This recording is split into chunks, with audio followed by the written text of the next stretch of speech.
a nobreza da Renânia do Norte-Westfália.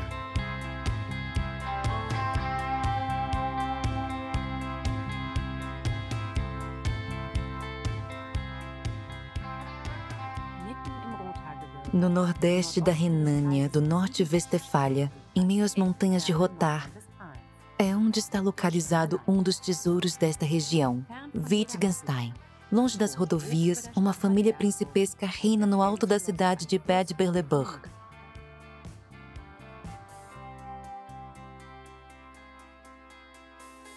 Os príncipes de St. Wittgenstein-Berleburg.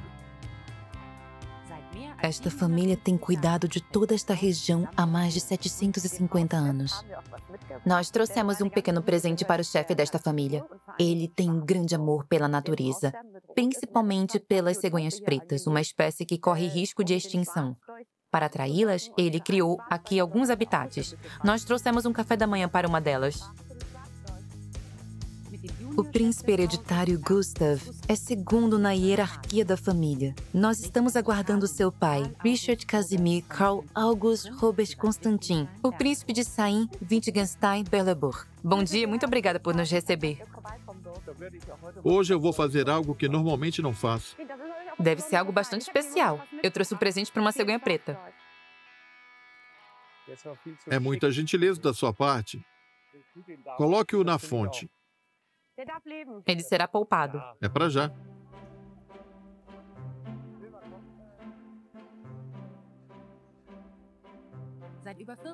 O príncipe Richard tem comandado os negócios da família há mais de 40 anos. Ele é genro do rei Frederick IX da Dinamarca, tendo se casado com a filha dele, a princesa Benedict da Dinamarca, em 1968. As maiores paixões de sua vida são sua família e sua propriedade. Ele é dono de uma das maiores áreas florestais da Alemanha, possuindo mais de 300 mil hectares de floresta. Este é um paraíso para muitas espécies silvestres que vivem longe da presença humana e podem ser vistas até durante o dia. Meus cães gostaram de você. Hoje nós acompanharemos pai e filho em um dia de trabalho na floresta que é para eles um lugar sagrado. Aqui você pode ver um dos meus hobbies. Qual é esse hobby? Construir lagoas para sapos e rãs. As cegonhas pretas também costumam construir seus ninhos nestes locais. Para as cegonhas, juntar galhos é uma demonstração de amor. O macho precisa juntar vários galhos para que a fêmea possa construir um ninho. Quando ela não está interessada, ele pega o galho e o joga no chão. O macho então precisa ir procurar um outro galho. E ele vai atrás de um outro presente feito bobo. É, correto. Nós homens também fazemos o mesmo quando estamos apaixonados. 6 casais de cegonhas retornam todos os anos a Wittgenstein. Tudo graças ao trabalho de pai e filho que constroem esses lagos.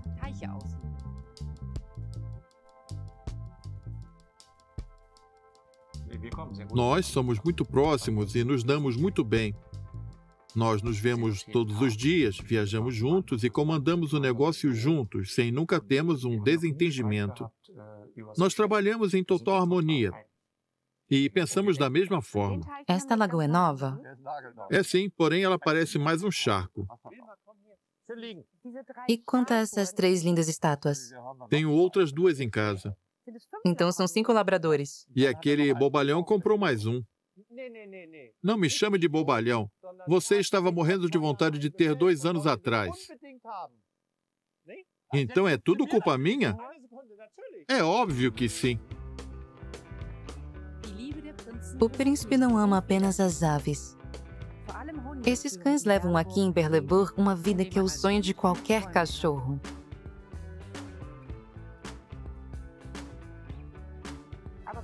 Esta água está no estado mais puro que se pode ter na natureza. Quando estávamos noivos, eu levei a minha esposa a uma lagoa enorme e disse, vamos nadar. Ela se virou para mim e disse, essa água está suja, eu não vou nadar aí. Se eu fosse na Escandinávia, eu pensaria que... O que você está vendo são as algas. Sem elas, essa água estaria mais limpa do que a que usamos em casa. Talvez o problema para ela era o frio. Nem eu entraria se a água estivesse gelada. A princesa Benedict também tem muitos afazeres. Como representante de sua irmã, a rainha da Dinamarca, ela trabalha oficialmente para o país, o que a levou a conhecer o príncipe Richard. Nós nos conhecemos no casamento da princesa Beatrix com o príncipe Klaus na Holanda. O casamento de Beatriz com o alemão Klaus von Amsberg em Amsterdã em março de 1966 contou com vários convidados ilustres da nobreza. Ele havia me convidado para dançar e nós conversamos um com o outro em sueco.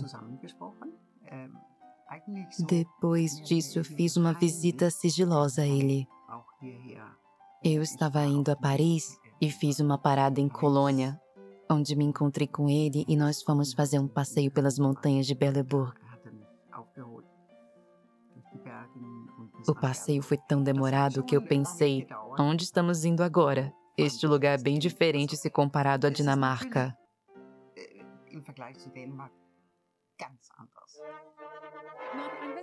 Esta é mesmo uma região única. Uma delegação monarquista de Beleburg partiu animada rumo à Dinamarca para comparecer ao casamento deles.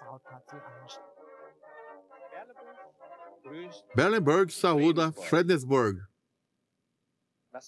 Em outras palavras, isso significa que a Alemanha saúda a Dinamarca. Nós conhecemos o príncipe muito bem. Eu sou natural de Beleburg e todos nós temos um enorme carinho por ele, pois ele é uma pessoa bastante amistosa. O nosso Richard é muito especial. Richard certamente sairá. Talvez ele até nos cumprimente. Beleburg! Beleburg! Richard! Richard! Richard!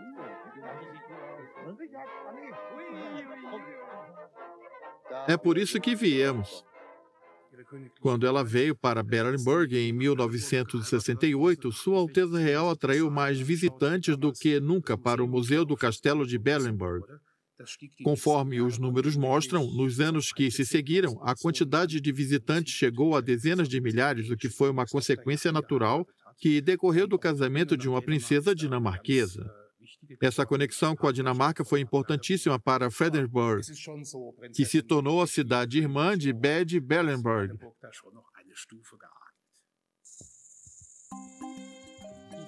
Com o fim da lua de mel, foi chegada a hora de voltar a Beleburg.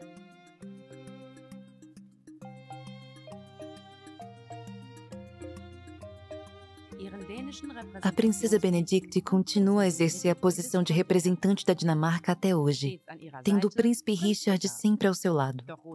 Mas o príncipe de Beleburg não se espanta com os tapetes vermelhos e a realeza. Ele sempre mantém os pés no chão.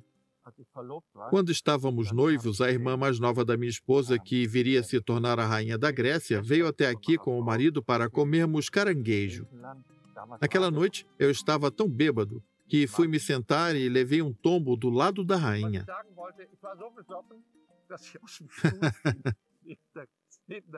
Eu me levantei, solucei, pedi desculpas e caí de novo. Eu fiquei com muita vergonha.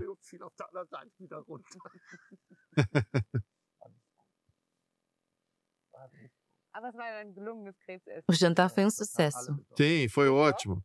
Gustavo, ainda tem muita pedra ali. Gustavo, ainda tem uma pedra enorme ali. Príncipe Gustavo, você já ficou bêbado em um jantar com caranguejo? De maneira voluntária, não. Ainda bem que isso aconteceu aqui, não na Dinamarca. Ainda bem. Ele é extremamente honesto. E tem um coração enorme. Ele é muito gentil. Mesmo que tenha uma aparência sisuda. Como eu havia dito, ele tem um senso de humor maravilhoso. Eu jamais conseguiria viver ao lado de um homem mal-humorado e que não ri de si mesmo.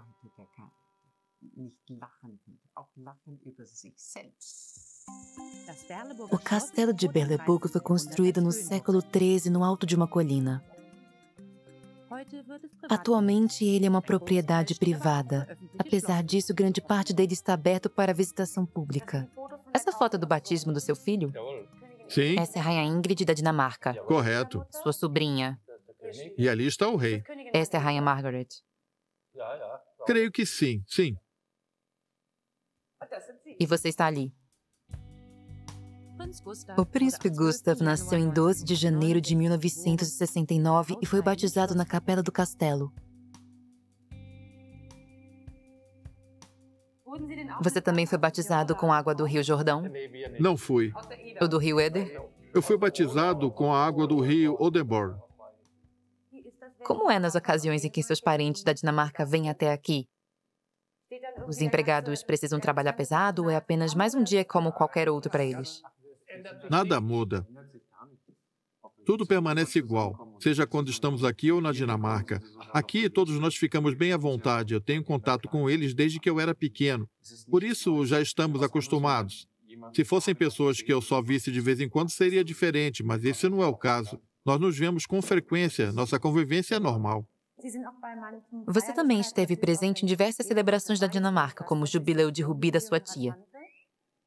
Como você se sente ao participar de um evento nessa escala? Para mim é algo normal, pois eu já me acostumei com isso. Eu participei de diversos eventos quando eu era jovem e hoje em dia eu os encaro com naturalidade. As pessoas que não estão habituadas com isso ficam nervosas, mas basta apenas ir eliminando esse nervosismo aos poucos. Tudo costuma ser muito bem organizado na Dinamarca. Sim, é verdade. Quando eu era criança, eu odiava quando fazíamos sessões fotográficas e surgiam legiões de fotógrafos dinamarqueses com aquelas máquinas de lentes gigantes. Era muito assustador. Para tirarem fotos suas, não do evento. Sim, na maioria das vezes eu corria de medo. Não dava para pedir licença para tomar uma cerveja. Eu não bebia naquela época, eu tinha apenas 5 anos. Eu passei a beber bem mais tarde. Meu pai costumava dizer, experimente isso aqui. Vem até aqui. Está vendo? Um acidente de caça. Não. Cupim? Estamos servindo o café da manhã em um domingo após uma caçada quando um ou outro príncipe alemão desceu as escadas transportando uma pistola inglesa no peito. A casa estava cheia de gente. E então, sem que ninguém percebesse, eu tirei a pistola do coldre dele e a disparei acidentalmente no meio de todas as pessoas que estavam aqui. Meu pai queria ver se ela estava carregada. Eu aguardei imediatamente. Era uma pistola inglesa antiga que fazia muita fumaça. Todos olharam para o príncipe e perguntaram, você está bem? Foi uma estupidez, mas felizmente ninguém se feriu.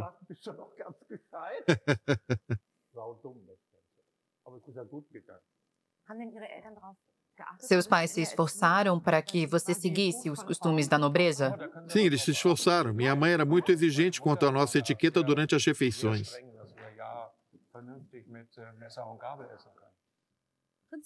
O príncipe Gustavo é o mais velho de 3 irmãos. Ele tem 2 irmãs. Uma delas é a princesa Alessandra.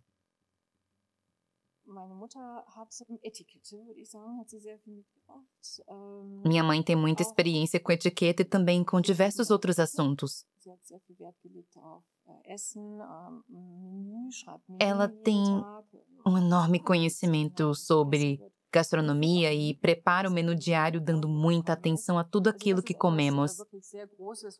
Ela tem guardado todos os menus que ela fez desde que veio morar em Berleburg.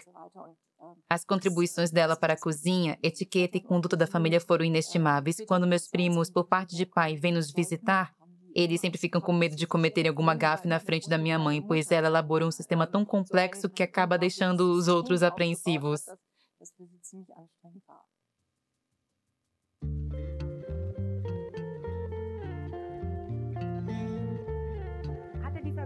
Alguém da sua família já morou neste castelo?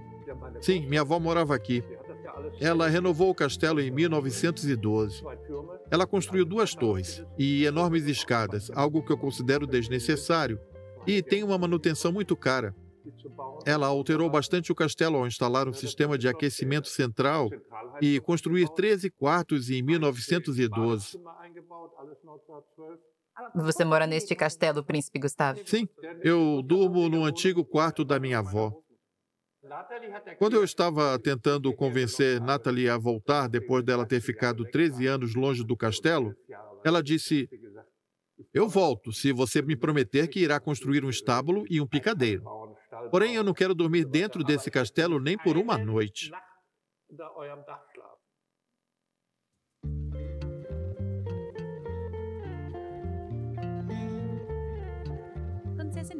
A princesa Nathalie é sua filha mais jovem. Ela treina com seus cavalos todos os dias nos estábulos do castelo. Ela é uma grande referência no hipismo internacional.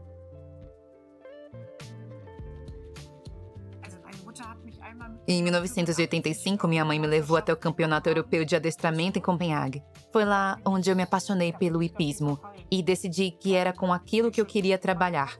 Eu queria mesmo fazer o mesmo que eles estavam fazendo. Em 2008, o entusiasmo dela por esse esporte deu a ela uma medalha de bronze nas Olimpíadas de Pequim. Faça seu alongamento.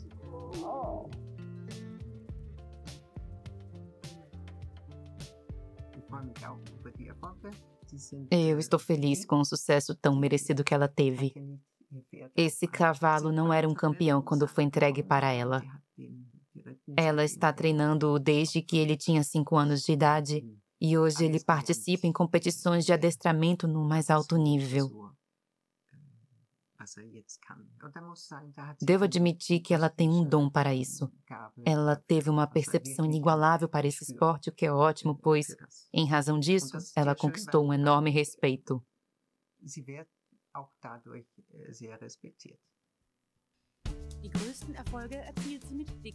Seu maior sucesso veio ao lado de Digby. O castrado de 15 anos foi criado aqui mesmo no castelo. Digamos que ele é o rei deste estábulo e ele sabe disso, não é? Você está deslumbrado pela fama.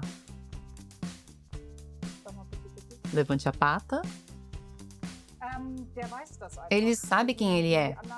Ele morde o traseiro dos outros cavalos quando eles chegam muito perto. Ele coloca as orelhas para trás para intimidar os outros cavalos que eu estou cavalgando. Este cavalo tem uma personalidade única. Se houver muitas pessoas por perto, ele começa a agir como se todos estivessem aqui para vê-lo. Ele também encara o esporte com muita seriedade. Você é um folgado. Você é um folgado, sim. Você não me engana.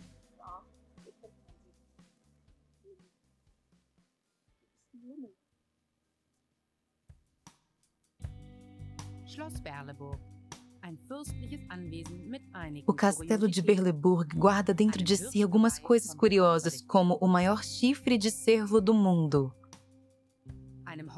Este presente dado pelo povo da Groenlândia, ou o pônei favorito do vovô.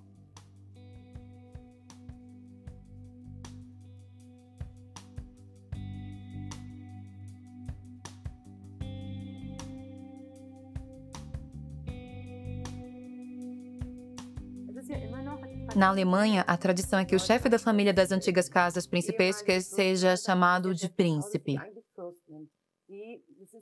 Era exatamente isso que eu queria te dizer. Esse é um dos motivos de eu ser pouco popular. Segundo uma lei antiga, os títulos de rei, príncipe e grande-duque não existem mais. O título se tornou parte do nome do portador.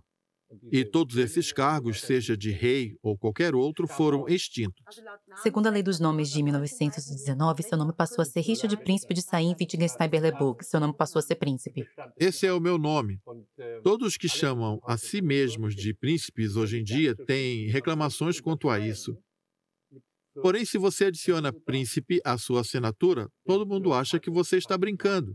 Todos nós já enfrentamos algum problema por conta disso. A manutenção deste castelo certamente demanda uma grande quantia de dinheiro. De onde você tira o dinheiro para sustentar este castelo? Ele vem da nossa floresta. Nós tínhamos uma pedreira na floresta, mas hoje ela não existe mais. Há muitos anos, quando a minha mãe ainda era viva e eu estava na escola, um professor bem rabugento disse para a sala: "Crianças, o que vocês acham que é justo uma velha senhora morar em uma casa como aquela?"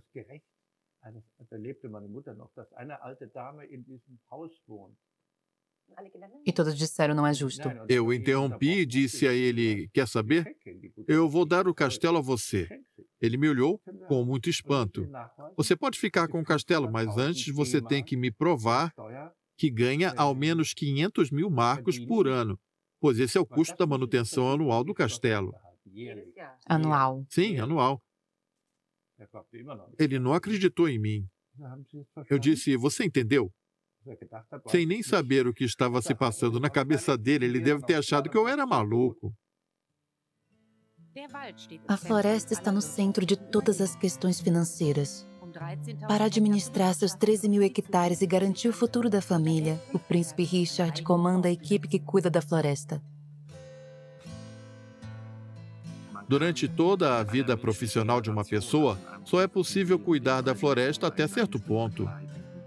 Qualquer um tem que tentar realizar grandes mudanças nesse ambiente ou tentar mudar completamente o rumo dos negócios, ele estará destinado a fracassar. Quando plantamos algo, nossa esperança é que no futuro teremos alguém que diga: "Eu não faço a mínima ideia de quem fez isso, mas não importa. Eles fizeram isso muito bem feito e nos deram algo com o qual podemos trabalhar."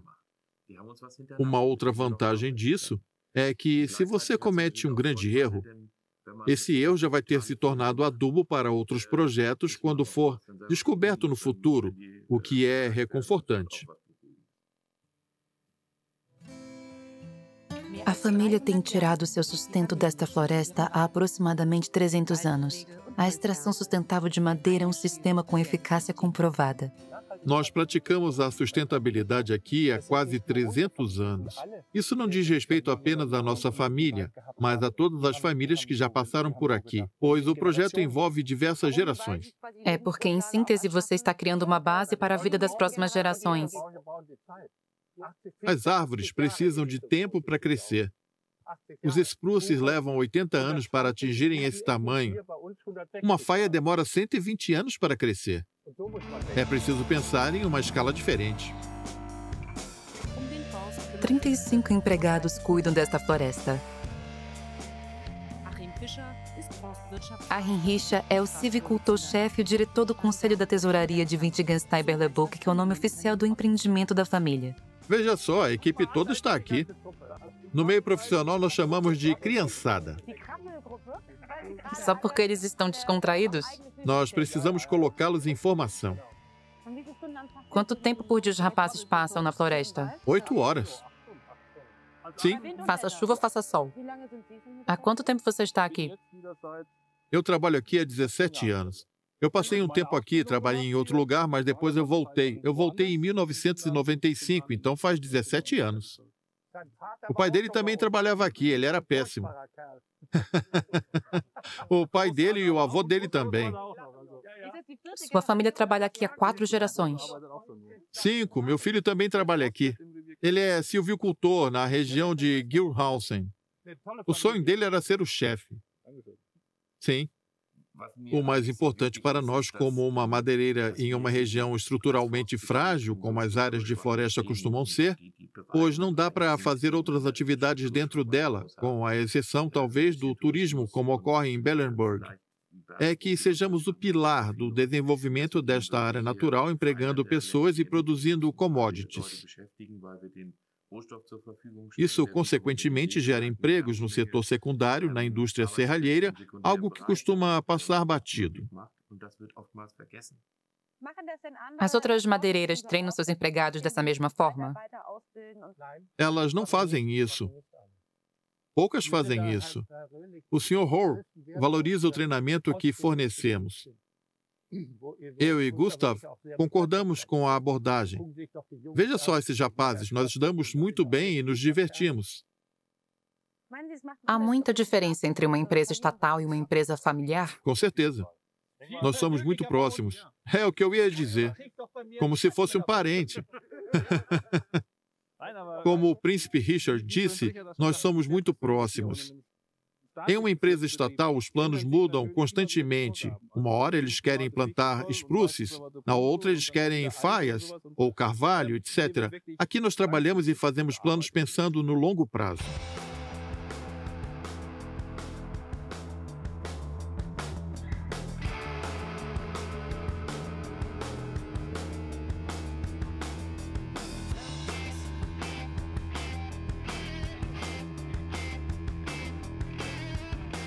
É mais prático quando derrubamos elas em cima dos troncos? Fica mais ergonômico. Boa sorte para vocês. Até a próxima. Tchau, rapazes. Mandem um abraço para a família.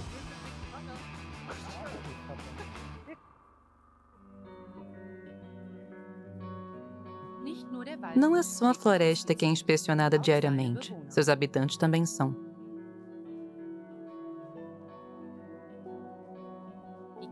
Sejam eles pequenos ou grandes.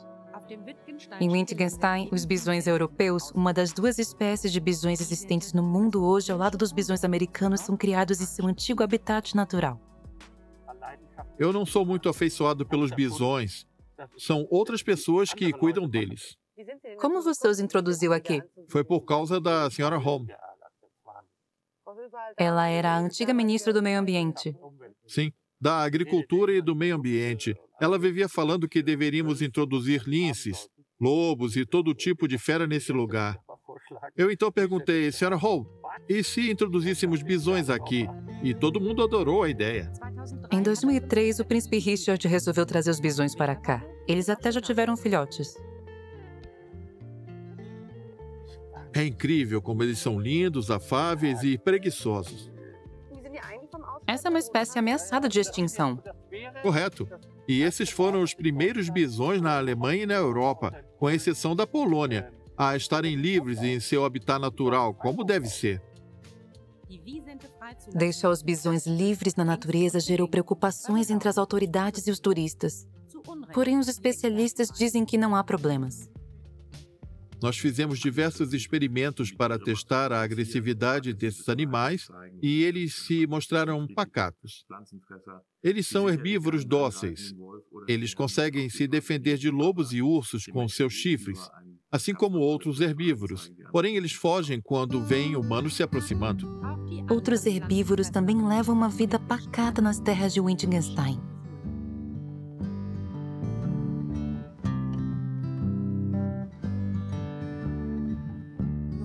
Eles precisam temer por suas vidas apenas uma vez por ano. É muito importante para a atividade da silvicultura que o número de animais esteja sob controle, para que eles não interfiram ou entrem em conflito com o nosso cultivo. Por essa razão, nós precisamos praticar a caça de várias espécies que temos por aqui. Porém, a caça nas florestas está se tornando difícil. Os legisladores estão protegendo cada vez mais a vida selvagem, mas não de maneira produtiva, conforme os príncipes explicam. Eles querem que o nosso estado seja o primeiro a ter uma lei de caça ecológica. A caça será proibida e os animais serão abatidos somente se necessário. Ela nos proibirá de trabalhar com os animais. O que esses animais vão comer aqui, na base da montanha, quando tivermos meio metro de neve durante o inverno e a vegetação morrer? Como eles sobreviverão? Comendo as árvores que nos sustentam? Nós seremos prejudicados com isso, por essas leis rigorosas que nos proibirão de fazer isso.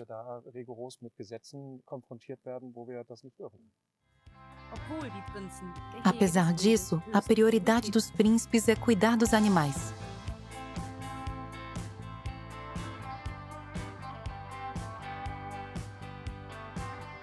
Se você não os incomodar, eles começam a aparecer com mais frequência durante o dia. E é por isso que eles aparecem em plena luz do dia. Por que não estamos atirando neles? A caça acontece apenas durante 6 dias ao ano, através da caça de manejo. Todos, com exceção dos cervos grandes, são caçados assim. Eles têm a paz e a tranquilidade o ano todo. Nós praticamos a caça porque ela faz parte da cultura do nosso país. Nós discutimos abertamente sobre ela. Para mim, todos que elogiam a pecuária em escala industrial que nos dá um schnitzel barato ou uma carne barata, não deveriam criticar a caça quando essa é feita de maneira profissional e sensata.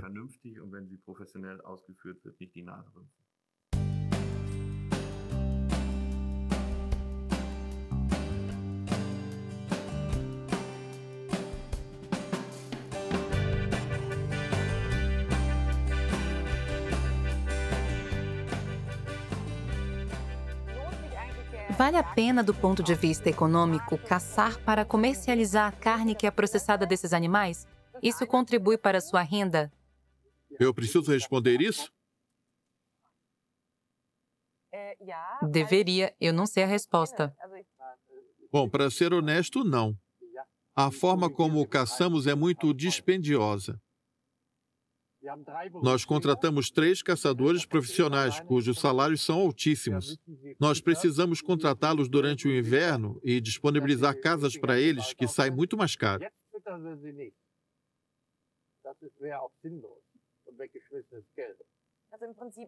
Porém, essa é uma das suas paixões e você também pensa do ponto de vista ético. Eu não gosto de ver animais em excesso, principalmente se eles estiverem escondidos por aí.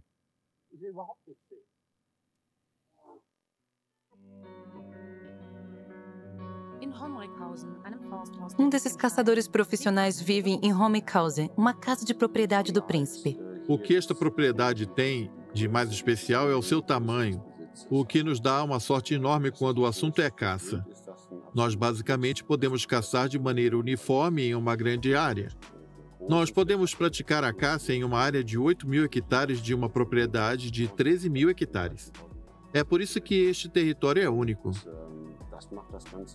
Este é um ambiente ideal para os animais como o veado vermelho, que ocupam uma enorme área durante seu período migratório. Aqui eles habitam apenas uma área ao invés de terem de passar por 10 áreas diferentes. Vamos lá? Você vai até lá? Quer vir junto? Gustavo também vai? A velhinha não está. Vocês estão falando de uma pessoa ou da cachorra? É a minha esposa. Hoje é aniversário dela. Eu me assustei ao ouvir velhinha. É uma brincadeira. Oi, crianças. Venham aqui. Venham. Ele é corajoso. Como você é corajoso. Você é lindo. Não, vocês vão me derrubar. Não, parem.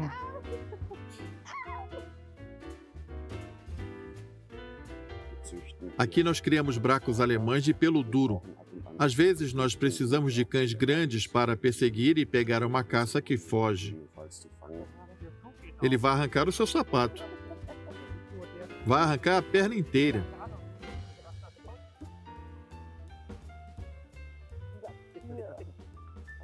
Essa raça se destaca por ser ótima em localizar a caça que abatemos. Eles não se assustam fácil, são robustos e têm o pelo curto e é fácil de cuidar deles. Me soltem. Não. Não, eles não estão me ouvindo.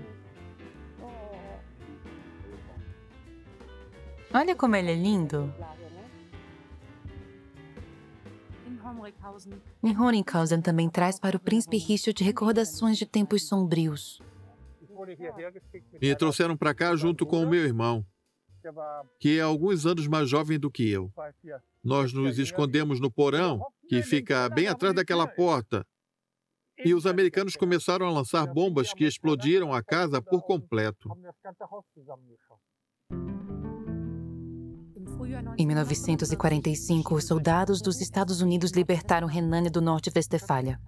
40 bombas atingiram o terreno e 2 atingiram a casa.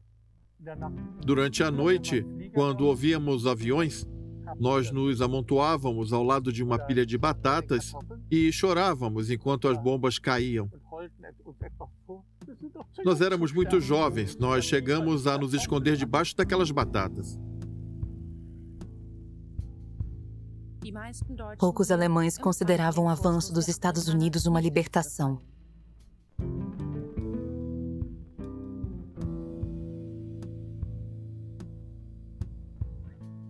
No entanto, os príncipes de Wittgenstein eram uma peça importante para o regime nazista. A região de Wittgenstein era uma grande apoiadora do partido nazista antes mesmo de eles terem alcançado o poder. Não se sabe ao certo como ou por qual razão ele fez isso, mas o príncipe Gustav Albert conseguiu comprar e privatizar um cemitério judeu, o que garantiu que esse cemitério sobrevivesse a toda a destruição foi que ela foi impetrada pelos nazistas na época. Diferente de outros, este foi poupado. Ele se encontra hoje em excelentes condições e isso serve para mostrar que Gustav Albert, assim como todos os outros príncipes de Bellenburg, não eram membros do partido nazista. Isso está expresso de maneira bem clara. Mas o príncipe Gustav Albert, o pai do atual chefe da família, não conseguiu escapar de ser obrigado a servir o exército na frente oriental.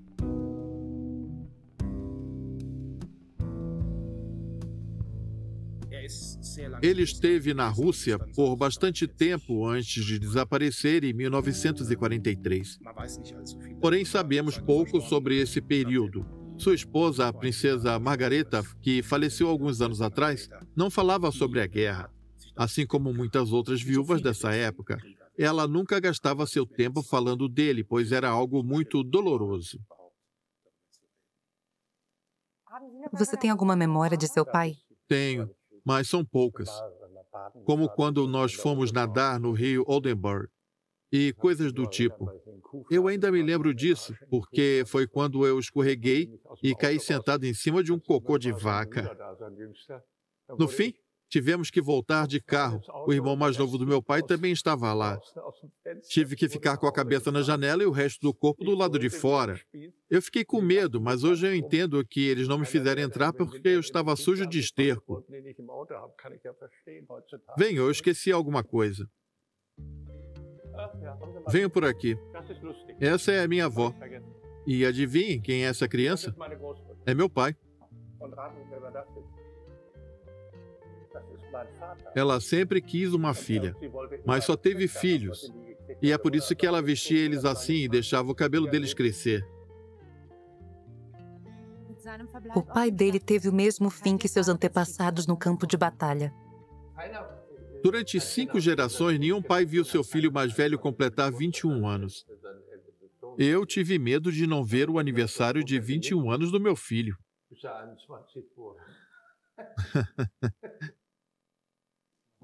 Meu pai foi o primeiro a ver o filho completar 21 anos depois de 3 gerações. Quantos anos você tinha quando eu tive aquele acidente de cavalo? 3 anos. Eu quase morri naquela ocasião. Foi um acidente grave. O cavalo empinou e caiu em cima de mim. Eu sempre tive muita sorte, como quando uma bomba caiu a 20 metros de mim e o cavalo tivesse caído alguns centímetros mais abaixo ou ao lado, eu teria morrido. Tirando isso, nunca passei por nada mais sério. Certa vez eu adoeci bastante, porém eu sobrevivi, mesmo com a chance sendo bem pequena. Foi o que os médicos disseram. O quê? Em 2003, o príncipe Richard, então com 67 anos, desenvolveu um tipo raro e agressivo de câncer. Sempre que ouvimos que alguém está com câncer, nós pensamos, ai meu Deus. Porém, é um sentimento distante. Quando isso se torna algo próximo de maneira súbita, o sentimento é bem diferente. Nós tínhamos muito medo que o nosso pai não sobrevivesse a isso. A quimioterapia foi terrível. Gustav deixou seu trabalho em um banco inglês e voltou a morar no castelo. Nós então passamos a cuidar dele. Todos diziam que não dava para saber se ele ficaria melhor.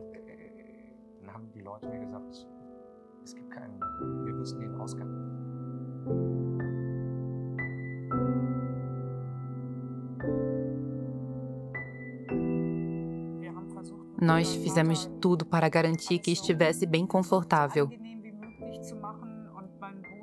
Meu irmão deu muito apoio a ele, assumindo todas as responsabilidades da família para que meu pai se recuperasse em paz. Graças a Deus, no fim, tudo deu certo. Eles me levaram de carro para que eu pudesse caçar meu último cervo. Ele já estava curado? Eu ainda estava vomitando, mas já estava curado. Bom, quase curado. Aconteceu há muito tempo, já faz mais de um ano. Atualmente, o príncipe Richard administra a família ao lado de seu filho Gustav, que um dia herdará esta propriedade. Ele está totalmente recuperado e está fazendo aquilo que sempre fez durante toda a sua vida. A vida dele está conectada à natureza.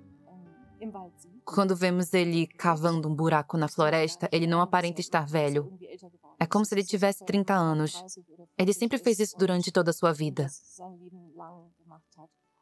Nós conseguimos perceber que ele deseja cuidar da natureza, criando um espaço onde ela possa prosperar.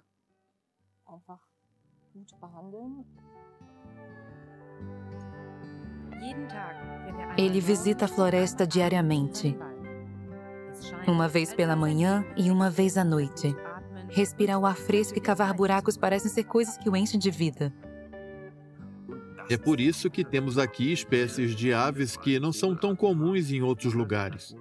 Aqui nós temos casais de cegonhas pretas que estão procriando. Nós temos também martins pescadores, que são aparições raras em outros lugares, mas aqui eles são bem comuns. Nós temos também diversas espécies de peixes nativos desta região: esculpim, lampreia, bitterling, belica. São animais que poucas pessoas conhecem, mas que são parte essencial do ecossistema, mesmo estando escondidos debaixo d'água. As conquistas do príncipe Richard foram gigantescas. Cuidar desta propriedade é um trabalho que atravessa gerações. Nós enxergamos esta propriedade como se ela tivesse sido emprestada a nós e nós precisamos devolvê-la na melhor condição possível, ou ao menos nas mesmas condições em que nós a recebemos, para as próximas gerações.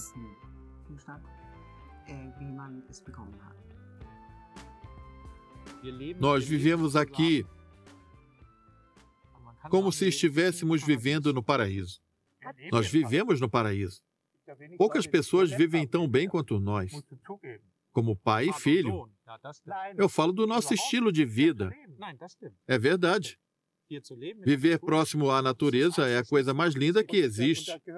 Mas é só porque temos muito espaço que podemos, sabe, abrir as asas. Olha ali, tem um ganso vindo e ele não nos viu. O castelo de Berleburg em Wittgenstein. A beleza deste lugar e o carinho de seus proprietários foram muito marcantes para mim.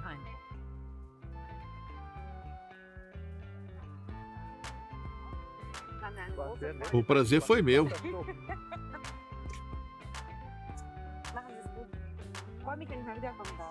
Sim, volte sempre. As portas estarão abertas. Cuide-se.